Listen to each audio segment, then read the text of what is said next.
So let's talk about some rules nuances and possible pitfalls for the rarely seen aircraft of Warhammer 40k. How do they function in game? And let's talk about their issues with Games Workshop keeping them quite so bad at the moment.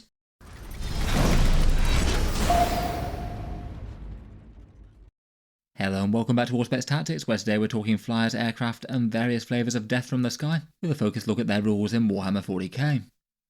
At the moment, aircraft feel like they're a slightly niche part of the game right now. Games Workshop do seem to be rather determined to have them as a rarely played unit in 10th edition, to really quite a consistent point where whenever one or more sees competitive success, they seem to get their points increased, to the point where they really seem to be incentivised not to be mainstream, at least for the most part, kind of pushed to units that you can field in more casual games if you'd like to for fun factor, but don't tend to be all that strong. As a result, they're kind of rarely seen on the tabletop, so you don't really interact with their rules all that often, and they definitely have some slightly fun and quirky rules, with the potential for their roles in game to get misunderstood or maybe played wrong as a result. I thought for this one we could talk a little bit about aircraft in Warhammer 40k in general, go through their in-game rules at the moment, what they're good for and what they aren't, and why we see so few of them on the tabletop right now.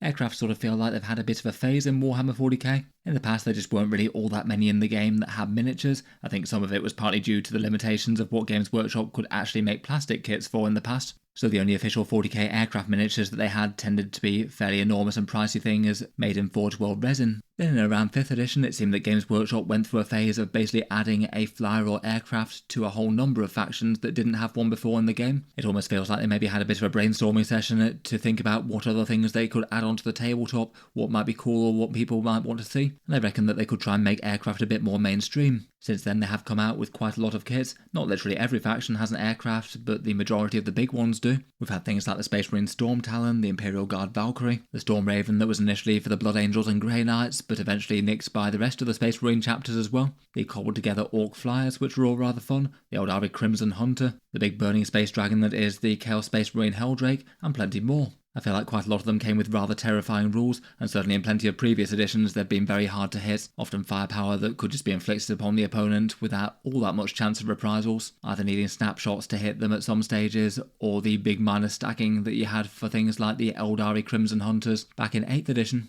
In recent times though, it seems that Games Workshop have perhaps pivoted and changed course. The last plastic aircraft that we had for Warhammer 40k kind of stood on its own as the Admech Archaeopter, and as best I can remember I believe that was a good while after any of the other ones that they released. Most came in 7th edition or earlier. So at this point we haven't had an aircraft miniature release in around about 6 years now. Then to add to that, it seems that in 10th edition they've been kind of notably sidelined. We'll get onto it later, but Games Workshop seem to have a bit of a shadow balance policy, where the vast majority of units in the game get buffs when they're weak, whereas aircraft don't seem to get buffs or get them so slight that they don't actually mean anything. But whenever one gets some limited play in 1 or 2 tournament builds, they generally tend to get slapped with a points increase. The core rules kind of feel a little bit unhelpful for them compared with previous editions as well, but they could absolutely still be very strong models with the right points cost or the right other abilities, but for whatever reason Games Workshop's decided that they shouldn't be at the forefront of 40k. Gameplay-wise, in 10th edition, as a class, aircraft do have some good things going for them, though if anything I'd say that they're maybe a bit more defined by their weaknesses as opposed to their strengths right now. The biggest one that they have is basically excessive speed. They're basically some of the fastest units in the game if they want to be. Even in hover mode they have a great big movement stat of 20 inches, which basically nothing else has, and then if they're in more standard aircraft mode they do have to turn up from reserve, but then their movement is theoretically unlimited, so if you had an enormous great big Warhammer 40k board with lots of things going on, they could fly from one end to the other. It means if the opponent gives them enough place to land, at least in theory, they could zoom into the enemy deployment zone and get some very unusual lines of sight or hit things that could be safe. Otherwise, for advantages, they've got a fairly reliable beta strike from reserve. Any shooting unit could just turn up on the flanks and unload guns into the enemy, though non-hover aircraft do have the advantage of basically being able to draw lines of sight over ruins that should normally obscure things, which is kind of good. And against some armies, non-hover aircraft could be a problem to deal with say melee armies. If you've got an entire force worth of melee, you might literally not be able to deal with them unless you've got the fly keyword, as you're just literally not allowed to charge them or attack them in melee otherwise.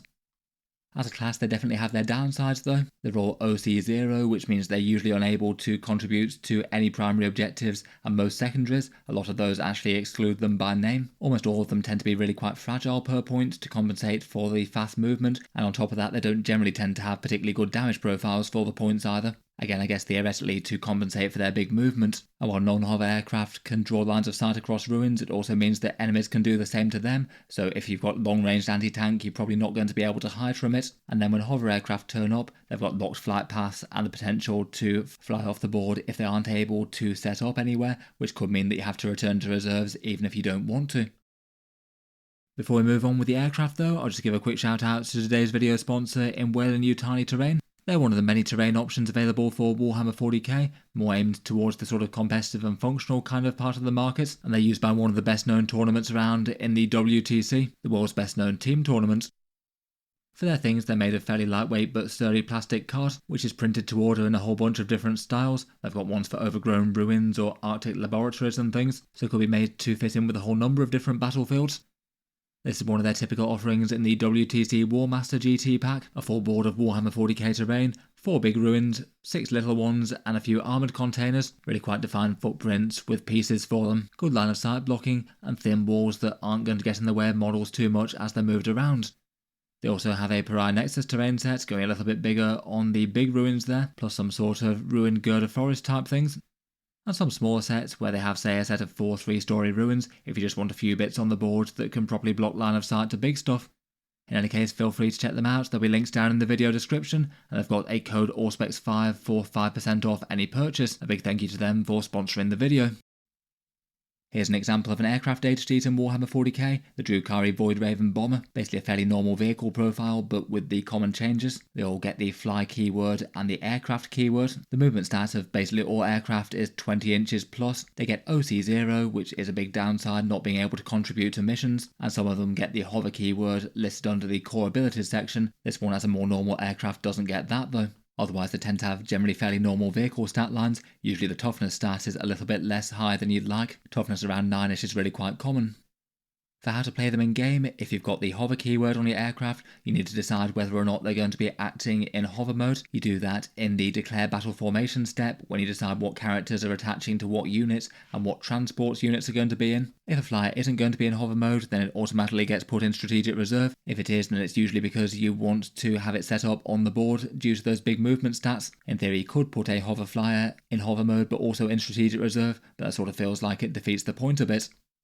I feel like the hover rule is maybe one area for potential confusion. Basically, if your aircraft is in hover mode, then essentially it isn't an aircraft anymore, and it's probably more helpful to think of it as just a regular vehicle with fly and a big movement characteristic. They literally don't get the aircraft keyword anymore, they lose it when they make use of hover. Their movement is changed from 20 inches or more to just 20 inches, so you're able to remain stationary or do other moves or advances as per normal. You can charge normally with them, and things that are on the ground, like say Orc Boys or Khorne Berserkers, can charge them if you'd like to. So basically the entire rule section for aircraft just doesn't really apply to them. The 20-inch move is really quite a big advantage, means that you should be getting the alpha strike on the opponent and not the other way around. If for some reason they're shooting the aircraft down first, then probably something's gone wrong. They are able to hide behind terrain in this, as again they're basically just functioning like any other vehicle with a fly keyword. So in theory you should be able to hide behind ruins and things, and if they overhang their base and the overhanging part noses into the footprint of a ruin or similar, then that bit doesn't count for drawing lines of sight to it, it's just if it pokes around the edges. In theory, the hover keyword is an option that you could take or leave depending on the opponent, though in reality I feel like the vast majority of aircraft that have the option to go into hover mode probably want to. It just gives you a lot more options and allows them to function right from the start of the game, as opposed to having to wait till later on and then even longer to actually get their good movement characteristic to work, which would only happen turn 3 otherwise. Perhaps the biggest difference between them and other fly vehicles though is that they're still OC0, and that really is quite a big disadvantage. It means that you can't be rushing them along to contest a primary objective or do secondary missions that require actions. They can do a few certain position dependent secondary objectives, such as say behind enemy lines or engage on all fronts maybe, as again they've lost the aircraft keyword here. There are some other rules for overhanging models that could be relevant for them as well. Essentially it means that if an aircraft's base can fit through, then the entire aircraft can fit through a narrow gap. To show this, they gave the example of a bloodthirster with some big overhanging wings that wouldn't fit through a narrow gap, and he's able to fit through that because his base would fit. That could be quite a big deal to certain aircraft, as it would take massive amounts of movements to go up and over a ruin, even with the 20-inch move. And aircraft are the sort of things that are going to struggle to move around terrain due to those great big wingspans. For non-hover aircraft though, they're the ones that actually use the rules in the aircraft section of the book. As mentioned, they have to be put into strategic reserve, and that likely means that they'll want to arrive turn 2, as for the most part going into turn 3 is going to be getting into the late side of the game, where it might already be a little bit too late to make a difference, particularly as usually the only thing that you're getting out of non-hover aircraft is their damage output. So having that functioning on as many turns as possible is a good idea. I suppose sometimes it might be necessary though if there's literally nothing to shoot at and it's not safe to have them just turn up on your side of the board somewhere anyway. When they arrive, they must arrive within 6 inches of any battlefield edge, not the enemy deployment zone on turn 2, just the same as normal strategic reserves, and any big wingspans can overhang the edge of the battlefield if they need to, but the base itself must be wholly within the strategic reserve setup limits. If the aircraft is absolutely enormous and too big to fit in the limited area, the rule is now that it basically can't act this turn at all, so you need to have it turn up, then not do anything. That one feels like it's mainly relevant for enormous Forge World aircraft, some of which have gone to Legends, things like maybe the Tau Tiger Shark or Manta, who have some pretty enormous miniatures. If you wanted to try and get them on the board and being able to do a normal move after that, you could potentially use Rapid Ingress if you wanted, if the opponent's gone first, and then in their turn 2 movement phase, you could potentially use that to have an aircraft turn up. And then that could be a way that you could use their good movement characteristic or even drop some bombs on your turn 2, as opposed to having to wait to turn 3 for that as you normally have to. Bear in mind that when aircraft turn up from reserves, the direction that they're facing really matters. They can't pivot again before they move next, and they're basically going to be flying in a straight line next turn. So when they turn up from reserves, you basically have to choose the exact direction that they're going to move in, and you're not going to have the option to change it after.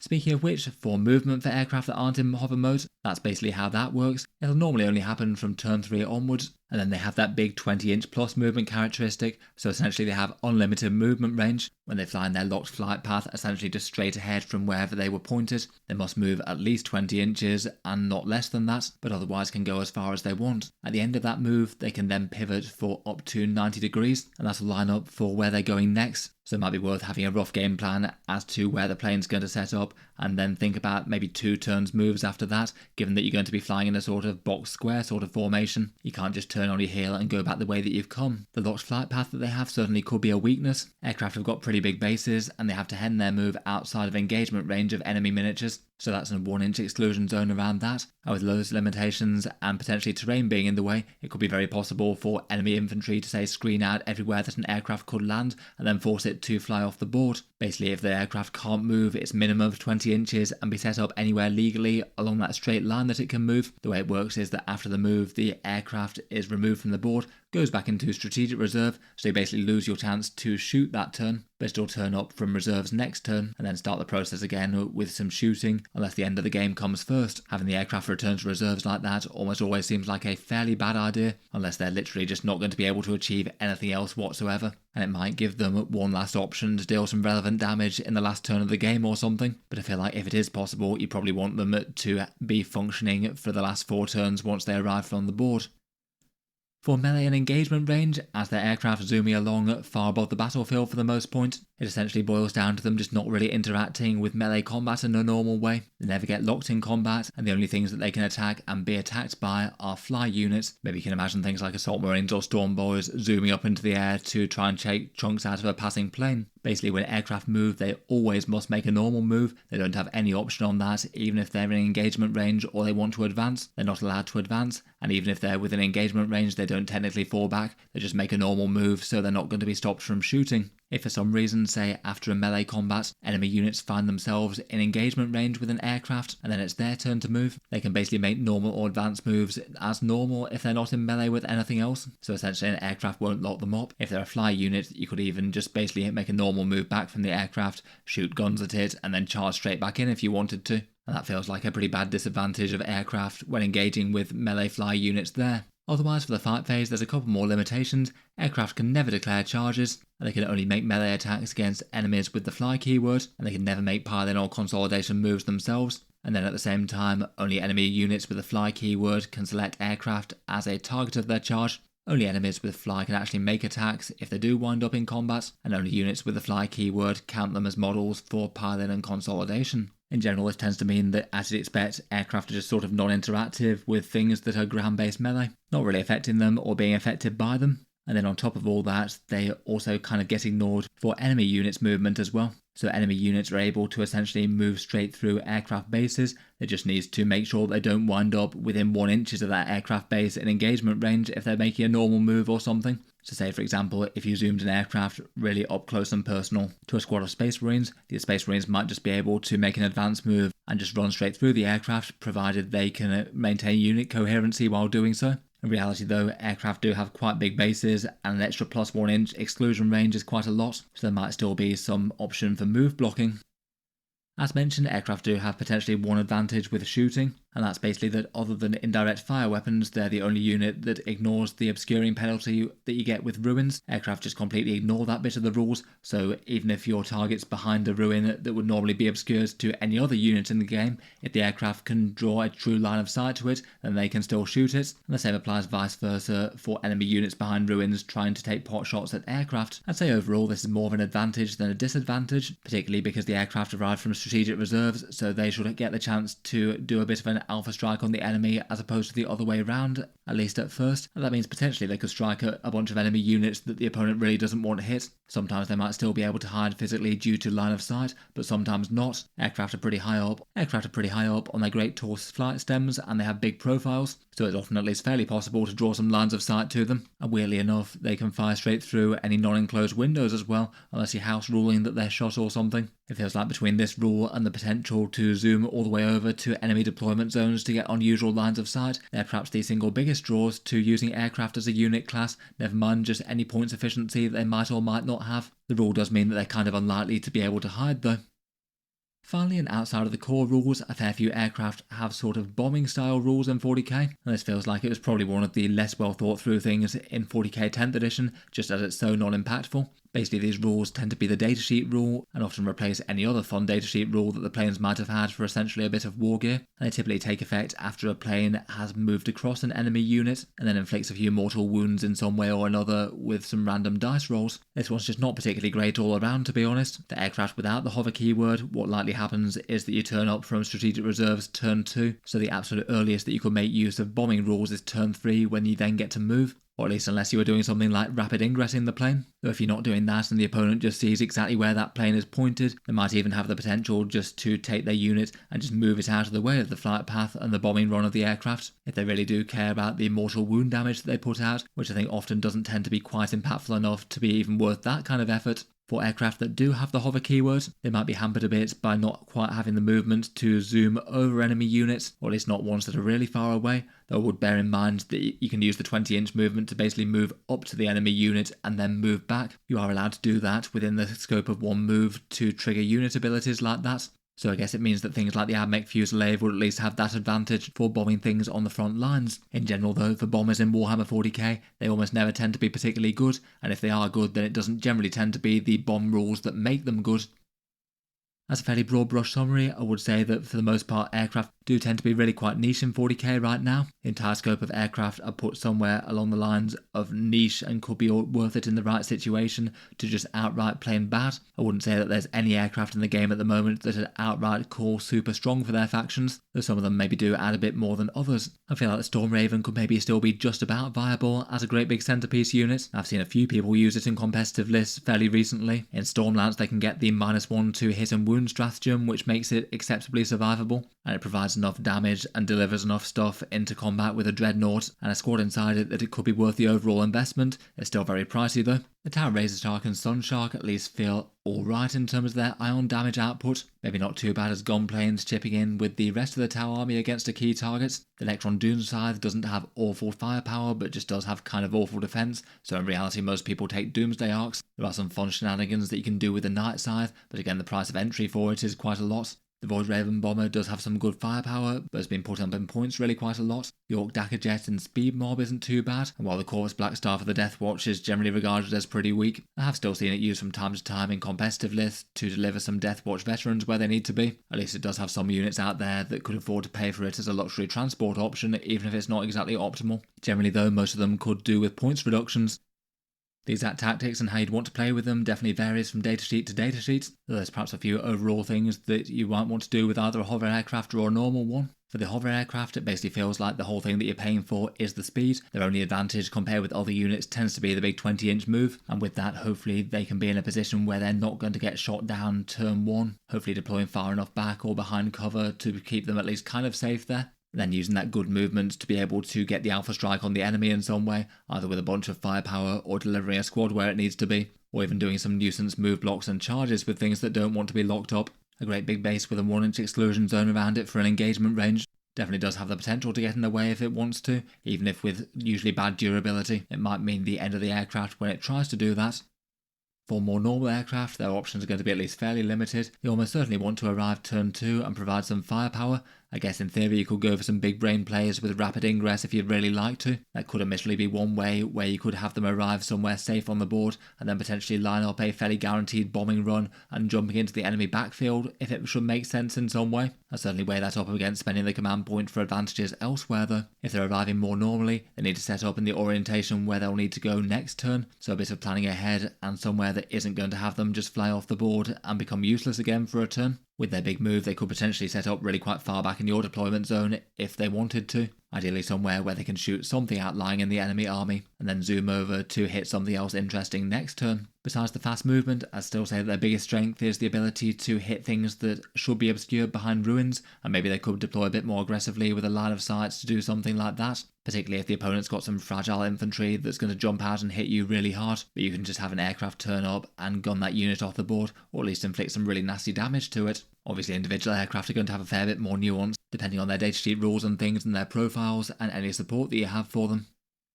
It does seem in 10th edition 40k at the moment though the biggest thing to understand about aircraft is Games Workshop's balance intentions for them, and many of the things that they seem to be kept suppressed. Perhaps as one good example of aircraft in 10th edition, the Void Raven bomber was being played in some Drukhari lists at just under 200 points. At the time, Drukhari were pretty much the weakest faction in the game and in sore need of buffs, and what happened was basically the rest of the army got a whole bunch of rules improvements and points drops, where the Void Raven bomber was the only miniature that went the other way, being bumped up to 215 points even if it was a maybe choice in a bad army. And then after that, when a couple of people dared to play it in tournaments once again, they pushed it up even further to 235. The same has been true of quite a lot of other flyers out there, maybe the Space Marine Storm Raven gunship, which people have found combos with, but never really being what I would have called overpowered to any extent. Again, that's had similarly 2 successive points rises.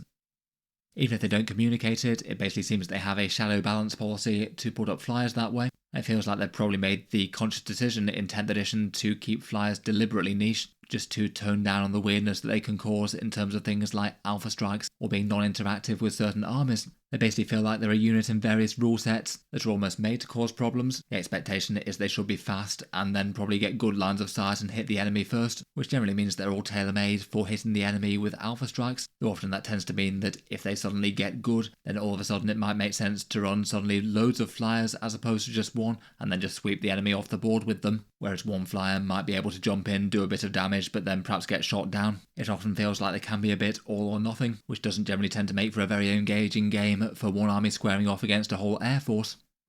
The other main problem for them is the expectation that they can't be attacked in melee, given that their planes flying above the battlefield. It would be weird if your random footbound Space Marines could just be jumping into the air and hitting them out of the sky with power fists, at least without a jump pack attached to them in any case. That does kind of cause problems for 40k balance in general, where if you had an army that went really quite heavy in aircraft, then that's just not really a matchup that works against, say, a full melee army, which you certainly can field in 40k. Basically you're going to have 2 armies where one can attack the other, but the other one can't hit back. That means that allowing armies to go heavy on aircraft, or for them to get good, could be kind of bad, and a bit feels bad for certain factions, particularly given that not every single faction has them, or necessarily a great way to answer aircraft. Finally, there's also the rules weirdness that comes with having models that should in theory be flying along far above the battlefield, but for practical model reasons they have really quite a big base that takes up quite a lot of space on the board. You can't have models just literally standing on top of enemy bases, as they might be modelled all differently. And again, that's often caused rules weirdness with move block type things, even if Games Workshop seem to be making pains to make them as non-interactive and move block things as little as possible with their 10th rules.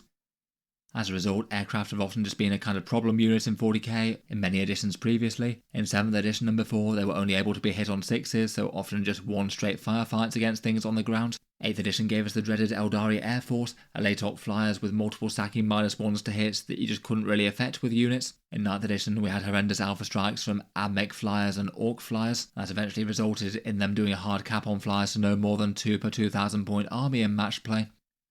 As a result, I feel like most people's expectations are that you don't really want to see the average 40k army going super heavy on aircraft and playing sort of Aeronautica Imperialis and sweeping you off the board that way. But on the other hand, it doesn't really feel like a great excuse for making people's core models just sort of borderline unplayable for the most part. I feel like 1 or 2 aircraft on the board in support of a more normal looking army isn't exactly the worst thing, or probably doesn't cause the most issues on interactivity. And several of them are rather iconic to their force, say the Guard Valkyries, where they've got their entire air cavalry build that has the fun around that, or the Deathwatch Corvus Blackstar, where basically one of their only unique units is an aircraft, so it's a bit sad not to have it be an actual powerhouse unit.